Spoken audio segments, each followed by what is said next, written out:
ভারতীয় রেল ১ জুলাই থেকে AC, non AC, mail ও express পরিষেবা সহ বিভিন্ন শ্রেণীর দূরপাল্লার ট্রেনের ভাড়া সামান্য বৃদ্ধি করতে পারে। তবে শহরতলির ট্রেনের ভাড়া ও মাসিক সিজন টিকিটের দাম অপরিবর্তিত থাকবে। সম্প্রতি এই রিপোর্ট প্রকাশ করেছে টাইমস অফ ইন্ডিয়া। কি বলা হয়েছে সেই রিপোর্টে?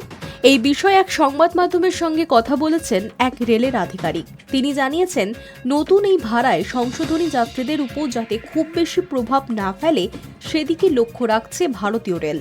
ক্রমবর্ধমান পরিচালন ব্যয় পূরণের জন্য এই বিষয়টি ডিজাইন করা হয়েছে।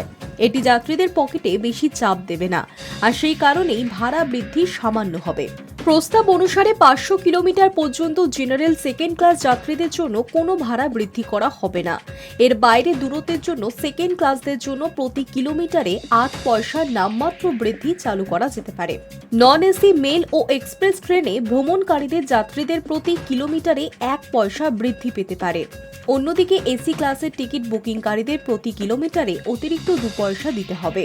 দেশে প্রত্যেক দিন ১৩,০০০-এরও বেশি মেল এবং এক্সপ্রেস ট্রেন চলাচল করে থাকে। তাই ভাড়া বৃদ্ধির ন্যূনতম রেখে অতিরিক্ত রাজস্ব আয়ের লক্ষ্যে এই সমন্বয় করা হয়েছে। গুরুত্বপূর্ণ বিষয় হল, রেলওয়ে শহরতলির রুট বা সিজন টিকিটধারীদের জন্য ভাড়া না বাড়ানোর সিদ্ধান্ত নিয়েছে। এই পদক্ষেপটি দৈনিক যাত্রী ও স্বল্প দূরত্বের ভ্রমণকারীদের অতিরিক্ত খরচ থেকে রক্ষা করার উদ্দেশ্যে করা হয়েছে। এই বিষয়ে চূড়ান্ত অনুমোদন এখনও দেওয়া হয়নি। সম্প্রতি রেলের পরিষেবা উন্নত করতে বিভিন্ন ব্যবস্থা গ্রহণ করছে ভারতীয় রেল।